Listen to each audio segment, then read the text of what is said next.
No niin, hei, tervetuloa tänne Skotlantiin. Oltu tänään treenailla tässä koiria hieman ja kauniilla Pohjois-Skotlannissa täällä vuoristoisella alueella. Ja on täällä Johnin kanssa, joka on Skeneparkgundogsin vetäjä tässä. Ja me vaihdetaan englannin kieleen pian, joten tervetuloa seuraamaan. Hi John. How you doing, Tony? I'm good. And you? Good. Yeah, very good. All right. Good. Another day out with the dogs. So Yeah, lovely weather now. Yeah. Some sunshine. It's a cold weather, but super nice. Beautiful landscape here. What part at Scotland we are actually? So this is northeast Scotland. This area is called Glendy Yeah. in Aberdeenshire in Scotland. So Yeah. Close to Banchory. yeah, very close to Banchory. Yeah. Lovely part of the world. Yes, close to River Dee that I used to fish a lot here as well. So you have it's called Skeneparkgundogs. Yes, yeah, Skeneparkgundogs. Skenepark, Yeah, yeah, that's our name. Gundogs, So yeah. that comes from my middle name is Skene, and my family. A lot of my family are from an area called Kirkton-on-Skene. It's Yep. a small village in Aberdeenshire as well. The church there is actually where my mother and father were married. A lot of my family are buried there. Myself and my wife were married there, so that's where the Skene comes from. Yep. And Park was my mother's maiden name, so that's where that bit comes from. So you have a lot of history on your on your name. Yes, yeah, exactly. So Yeah. Okay. I think a thing as well is when you're a male, obviously you carry your father's Yeah, father's Name. name. Yeah. and not that I'm not proud of that, but I'm representing that every day with my name. So the Skeneparkgundogs was to represent the other side of my family. Sure. So, Yeah. yeah. Okay.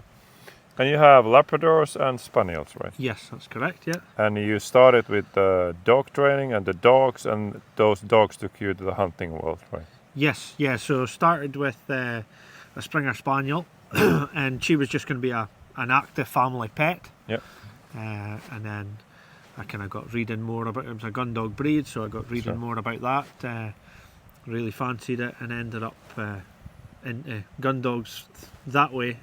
That's how I now do a lot of shooting as well. It's all Sure. through the dogs Yeah. that's happened. Yeah. It's not something I was doing before the dogs came on the scene. So Yeah. no, it's been a big change in lifestyle over the last 15 years or so. Yeah, So sure. yeah. Yeah. Then you have 3 really nice labs, black ones, and one Yeah. puppy, yellow Yeah, one, and that's then right, one yeah. spaniel here. And one spaniel. So. Yeah, I've been very impressed to see how your dogs work and kind of the obedience and the drive and everything else. And as we spoke today when we were driving and walking back from the hills about the gun dogs, that what should be the most important things about picking up the gun Yeah, dog yeah. and training. Yeah, so I think the most important aspects actually come from the breeding. You want the right genetics. If Yeah. you don't have that, then you can forget about doing all the really cool stuff. To be honest with you, you need the drive in the dog to be able to do that. So The passion, the everything. passion, yeah, the desire, the dog's got to want to please you. It's got to want to do its job, and really the only way you get that is buying really well bred dogs that they've been bred hundreds of years to do this job. Yeah. So you need that, and then obviously you've got to be able to train them to harness it all. Yeah. To get them to work the way you want to work. But if you don't have that in them to start with, you're kind of wasting your time. Exactly. Yeah. Yeah. And you have to have the desire and the burning will to go places that probably normal dogs don't want to go unless you're a hunting dog and work on really tough environment. Yeah. I mean, some of the retrieves we've been doing today have been Yeah. across a fast-flowing Rivers, cold yeah. river. Yeah. It's a couple of degrees in temperature, so Yeah. there's not many No. house dogs they're going to dip their toe in and don't not fancy gonna go. that. So, Yeah. But also to be able to control that passion and drive and desire, you need to have the obedience. Yes, for the dogs. Yeah. Yeah. So it's that's a kind of the basis of all your gun dog training is it's centered around obedience, and Yeah. the dogs doing all the basics have got to be covered. Yeah. Got to be really good at them, and then once you've got that mastered, you can kind of move on to the other things. But obedience is something that I still train every single day. Multiple times a day you're working on obedience, whether it's feeding your dogs, you're just taking them for a walk, even just going from your house to your car. They've got to walk at heel, they can't just run off. Coming in and out of the car, we'll show you that later on, but they all come out one at a time when they're called. Sure. So yeah, that's all obedience that gets done every single day. Yep.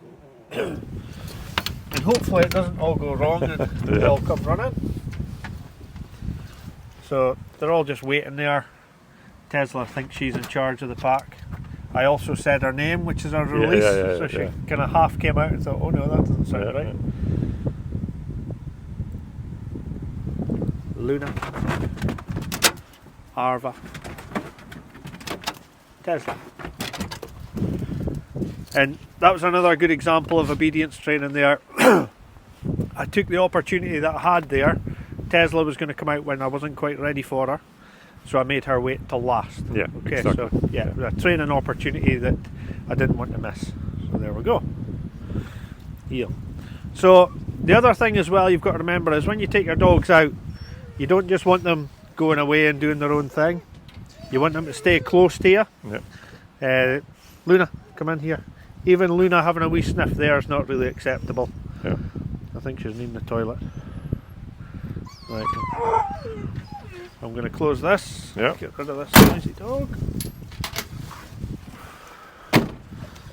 So we always start with heel work. Yeah. So the dogs are going to walk at heel.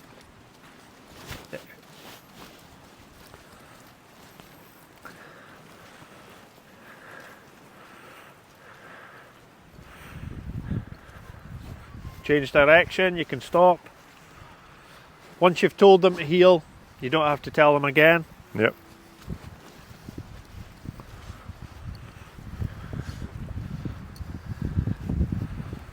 And then we get to the good bit, some retrieving.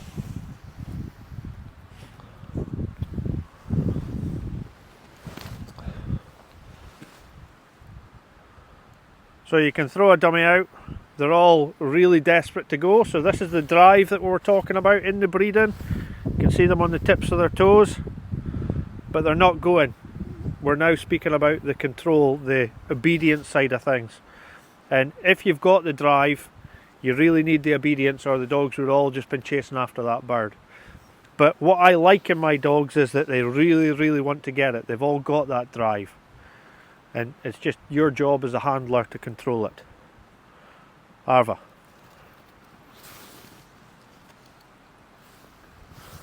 Here. Dead, good lad.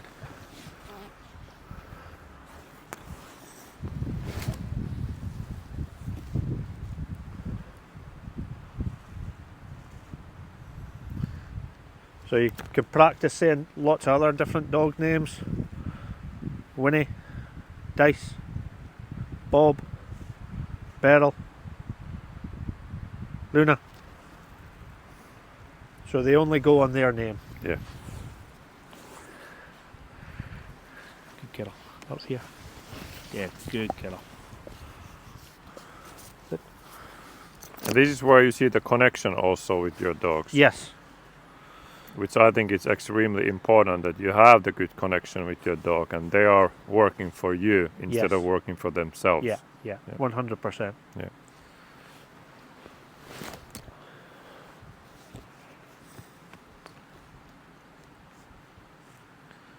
Tesla.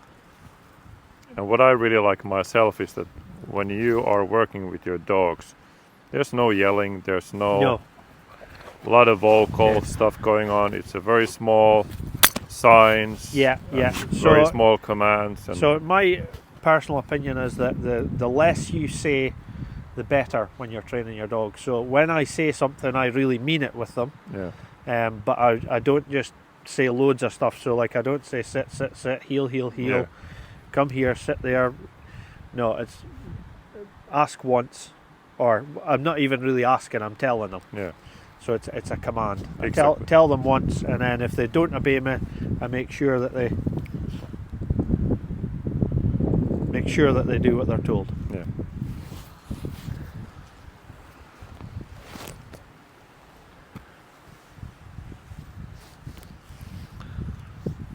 Tesla.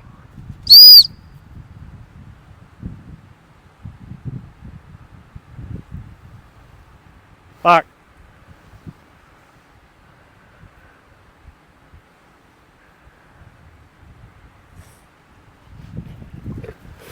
Good.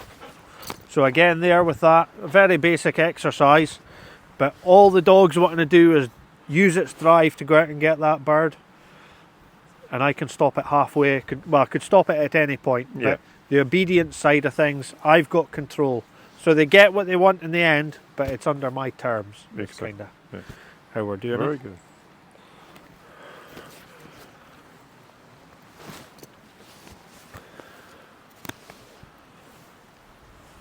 Arva.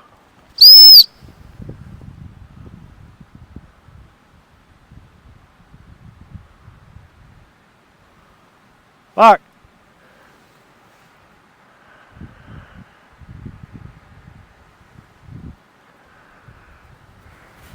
Yeah, good lad.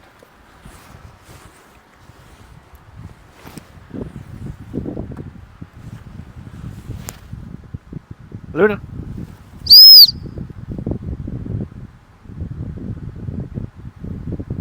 Back.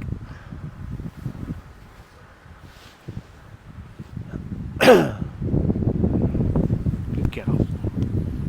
Joo, eli kuten näkyy, niin kuinka hienosti Johnilla on koirat hanskassa. Ja tähän mun mielestä pitäisi toki aina pyrkiäkin.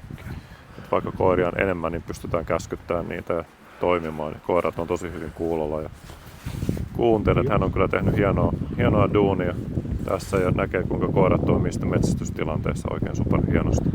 On ollut tosi kiva kyllä kuvata häntä täällä ja huippuhienossa maisemissa ja varmasti palataan vielä asiaan uudelleen Johnin kanssa tänne Skotlantiin. Tesla.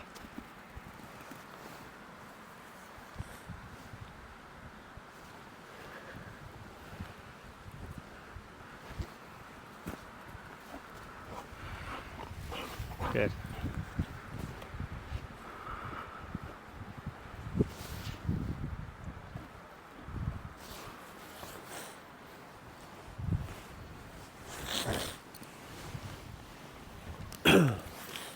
And one of the keys, I think, to steadiness training is letting your dogs know that you don't need them to pick all the retrieves. So I like to go out and show them that sometimes I'm going to pick them. I think it helps to get into their head that maybe this isn't my retrieve. Yeah. Okay, so I wait until I've been told. Yeah. But you use all the 3 dogs at the same time when you're hunting, right? Yes, yeah. So if we were on a day picking up, this is exactly what we'd be doing, except these birds would be real birds that are getting shot. Yeah. The distances would obviously be a lot greater because these are just going as far as I can throw them at the moment. Yeah. But the terrain is going to be very similar to what's behind you there, Tony. This is typical ground that you'll be shooting on in Scotland. Yep. So Yep. birds coming over the top of the high trees, getting shot, landing in all different types of cover. You've Yeah. got ditches, burns, dead bracken, tall grass. Yeah. So it can be quite challenging for the dogs to pick some of these retrieves, Yeah. which is good. That's what they enjoy doing. So yeah, although this is training and we're doing things simple, it does eventually end up that you're doing the same exercises on real birds on a real shoot day. Sure. So you've got to get everything nailed down in an area that's nice and simple, so Yeah. you're getting success, and then you build on that, make things harder and harder, and eventually you'll be out in the real thing doing the same kind of commands. I see a lot of people here that are on the shoots, pheasant shots and stuff like that. You know, they use at least 2 or 3 labradors, Yeah. or even spaniels. So hardly ever nobody has one dog only. Yeah, There's yeah. always multiple dogs. Yeah. Is there a reason for that? Or? So basically, a very simple reason is the more noses there are on the ground, the more birds that are going to get picked. Yeah. So as far as the ethics of shooting, we don't want to leave any birds behind. Yeah. So we want to give ourselves the best chance of picking absolutely everything that's shot. Yeah. Luna, come here. So, and we've got more chance of doing that if we've got more dogs on the ground. Sure. So that's the simple answer for it. Yeah. So during a drive, if a bird's shot and it's wounded, it's not dead, we call that a runner. Yeah. So we would send a single dog to go and retrieve that during the drive, because we're wanting to get the bird back to us As fast as possible, and dispatch it so that there's less time for the bird to be suffering. Yeah. And at the end of the day, that's really why we're training these dogs to such a high standard, Yeah. is so that we can pick the birds quickly and efficiently and get them dispatched. Yeah. And then, Makes sense. yeah, and then once the drive's finished, all the dead birds that have been shot, they'll just be scattered, lying all around the place. So you'd have the dogs all set up. Once the shooting's finished, you just send all the dogs off, and they can go and free hunt and collect all the dead Whatever's birds that are left lying. there. Yeah. Okay. Yeah. Well, that's cool. Very good. Thanks, John. No It's problem. been a pleasure. Great to show you the dogs. All right. Cheers. Bye. Bye bye.